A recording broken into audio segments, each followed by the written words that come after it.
네, 안녕하세요. 한국직업용연구원 최동선입니다.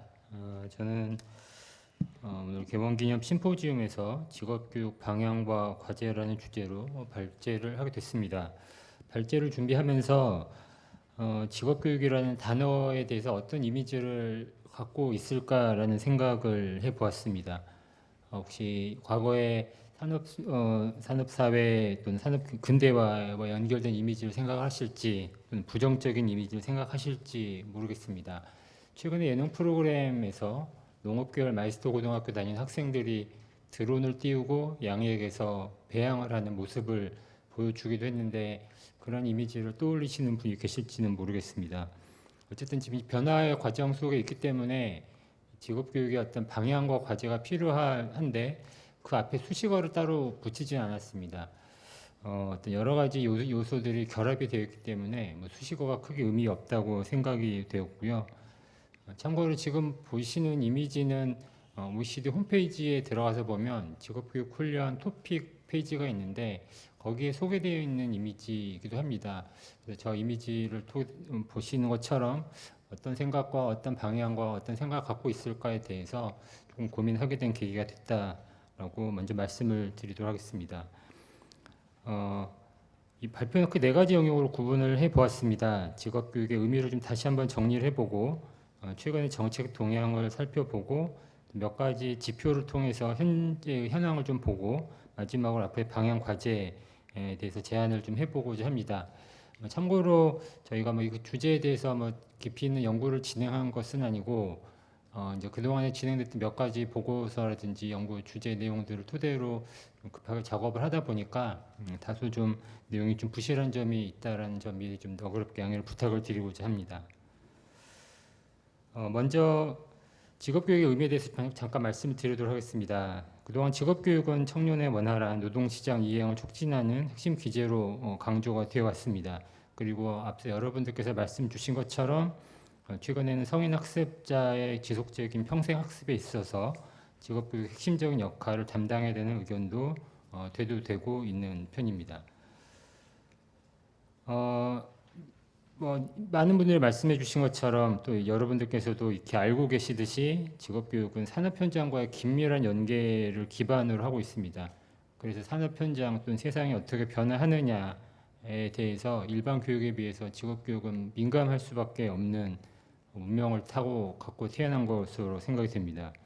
슬라이드에서 보시는 것처럼 굉장히 많은 요인들이 영향을 미치는 것으로 언급이 되고 있기도 하고 뭐 그렇게 저도 생각이 되기도 합니다.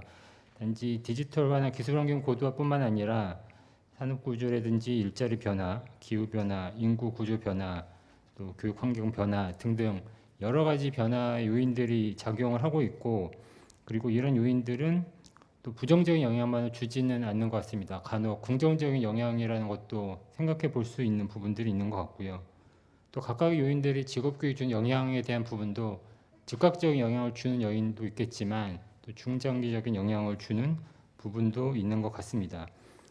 단기적으로는 인구구조 변화 같은 요인은 우리 사회에서 굉장히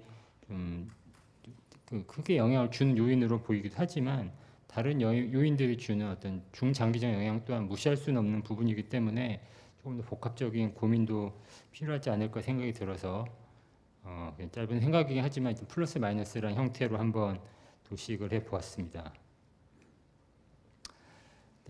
지금 보셨던 것처럼 직업교육이라는 것이 사회환경 변화에 민감하게 대응해야 된다라고 하는 것이 앞서 말씀드렸던 것처럼 직업교육이 갖고 있는 이미지라든지 그런 생각 또는 그런 의미, 방향에 있어서 어떤 변화라든지 또 재설정이 필요한 것이 아닌가라는 것을 시사하지 않을까 생각이 됐습니다. 한편으로 이제 산업 구조가 고도화되고 다변화되면서 평생학습 수요가 증가하고 있고 그래서 당연히 기존의 청년층을 대상으로 하는 인력 양성에 집중하기보다는 이 개념을 좀 확장해서 계속 직업교육까지 포함한 개념을 확대될 필요가 있다는 얘기가 이제 점점 현실화되고 있는 것이 아닌가 생각이 됩니다. 다만 이제 이러한 범위를 확대하는 것이 직업교육만의 별도의 트랙을 확장해야 되는가에 대해서는 좀 고민이 많이 필요한 부분이 있는 것 같습니다.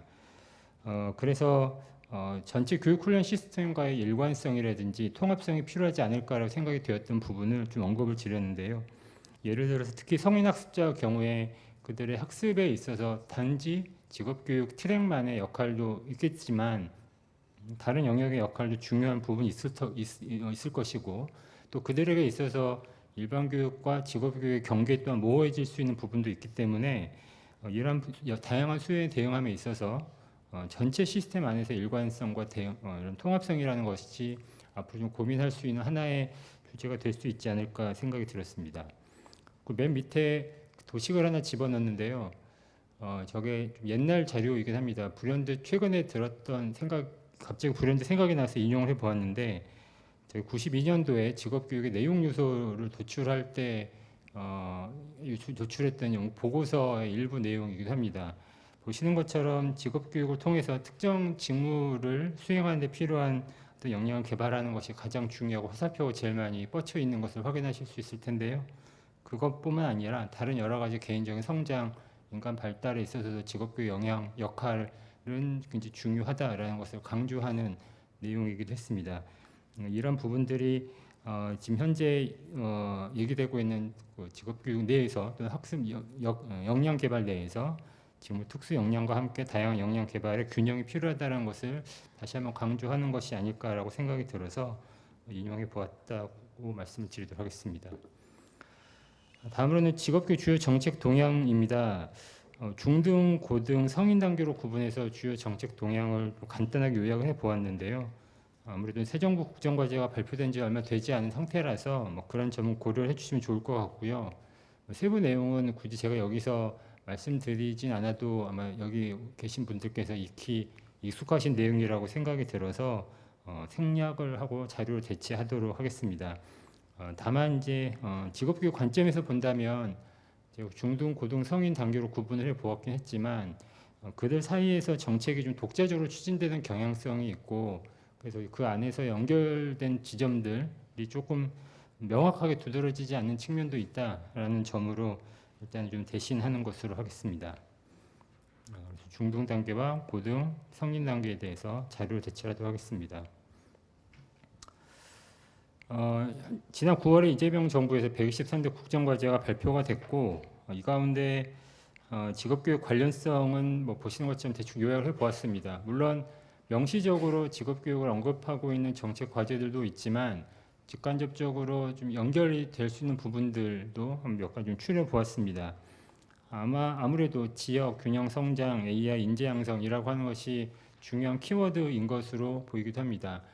각 부처별로 정책 과제들, 국정 과제에 대한 부처별 세부 이제 과제들이 지금 현재 마련되고 있는 것으로 알고 있어서 조만간에 세부 내용들이 좀 더 구체화되지 않을까 생각이 들긴 하는데, 다만 이제 이런 국정 과제를 기반으로 해서 종합적인 직업교육에 대한 비전이라든지 방향으로 구체화되고 될 필요가 있는 구체화하는 고민도 저희들도 필요하지 않을까라고 생각이 들었습니다.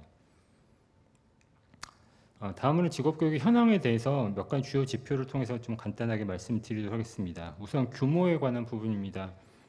익히 아시는 것처럼 특성화고등학교 마이스터고 전문대학 등을 기준으로 할 때 직업교육의 참여 학생 규모는 감소하는 추세를 보이고 있는 것은 지금 많은 분들께서 느끼고 계시는 부분이라고 생각하기 듭니다.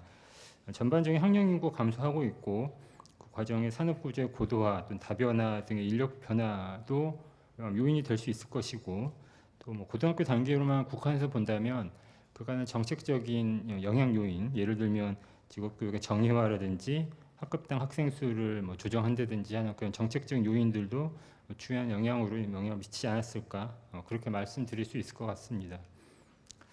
다만 이제 15세, 24세 청년 인구 가운데 직업교육 참여율을 조금 도출해 본다면 보시는 그래프와 같이 보실 수가 있는데요.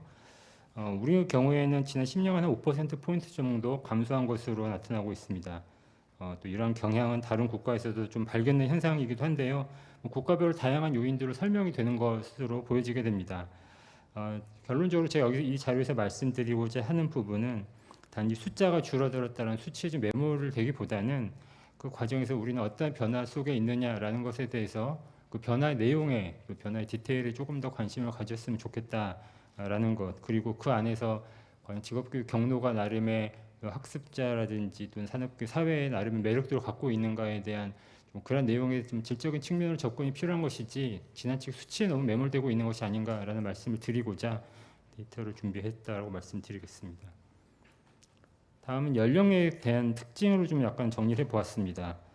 보시는 것처럼 우리는 다른 나라에 비해서 직업교육 참여 학생들, 특히 형식교육에 참여한 학생들의 연령대가 특정 연령대에 좀 집중되어 있는 경향성을 보이고 있습니다.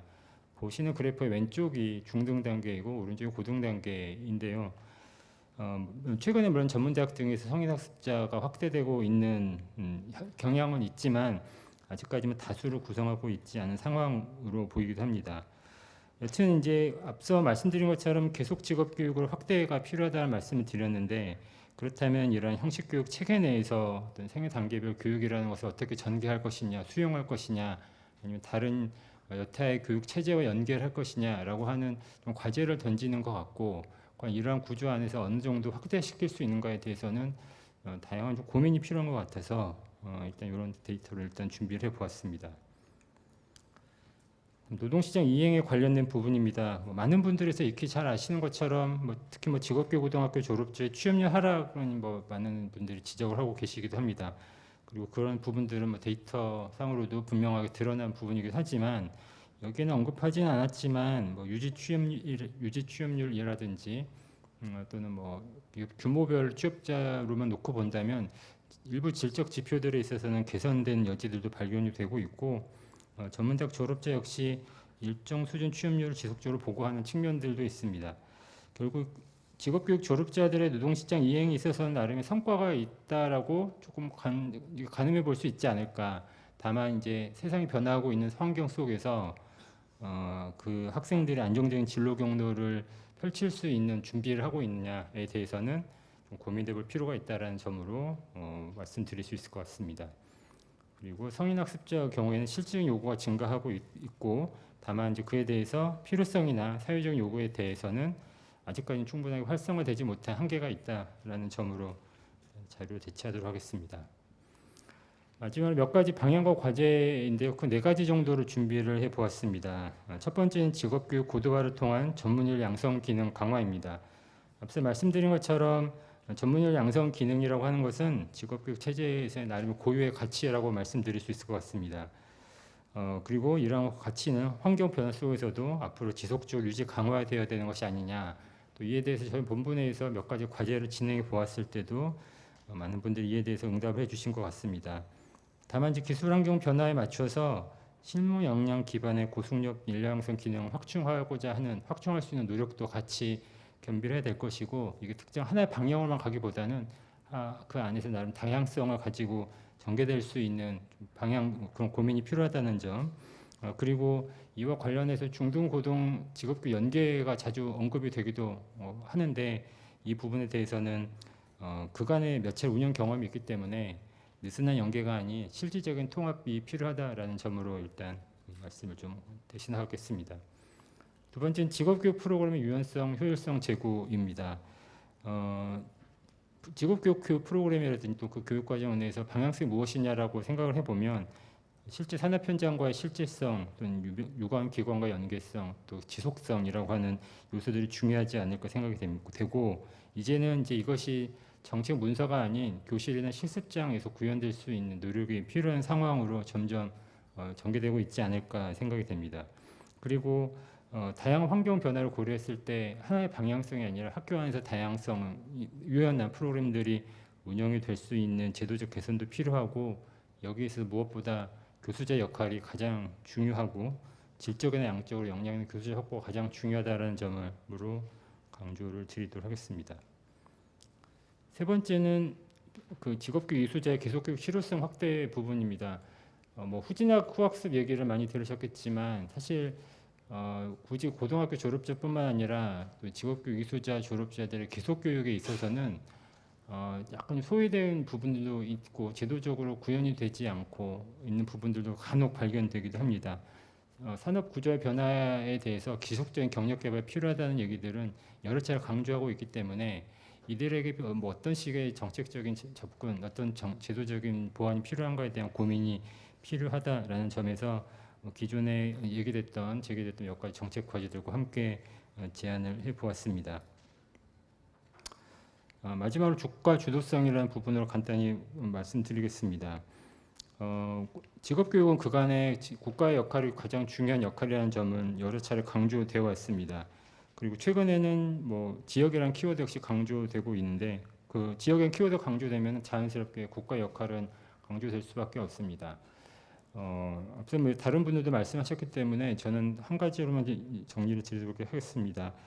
예를 들면 이제 교육 부분에서는 교육부 같은 정부 부처도 있지만 국가교육위원회도 이번 출범하면서 어떤 거버넌스라든지 이런 구조 약간 변화가 발생을 했는데 그 과정에서 실제 학교 현장에서의 애로사항이라든지 운영 효율성을 기하는데 약간 장애가 발생하는 경우들도 경험을 갖기도 합니다. 그런 측면이 어쩌면 국가 주동성에 있어서 나름의 의미를 찾아야 될 필요성을 얘기하는 것이 아닌가 생각이 됩니다. 간단한 발표이긴 합니다만 어쨌든 직업교육이 앞으로도 중요성을 가지고 있고 그리고 많은 분들께서 어떻게 생각하실지 모르겠지만 학습자 입장에서 직업교육이 갖고 있는 의미가 굉장히 중요하다는 점으로 발표를 대신하도록 하겠습니다. 미흡하지만 경청해 주셔서 감사드리고 이것으로 제 발표를 마치도록 하겠습니다. 고맙습니다.